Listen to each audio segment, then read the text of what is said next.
what is your research focus? My research focus is on fresh produce safety, and essentially we're very applied in my lab group. So a lot of the research that we do is going to be, the heart of it is trying to figure out if a potential food safety hazard is actually a risk that produce operations need to manage, and trying to quantify that, or gather data to help quantify that from a modeling perspective.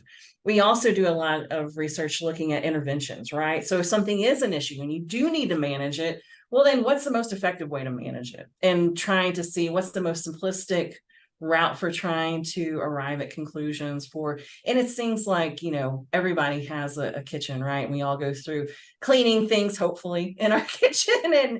And so those same sort of, thought processes have to be put into place, when I'm packing produce or when I'm growing produce. So, what's the best way to clean and sanitize something, or would be an example of a sort of project that we would have, around produce safety.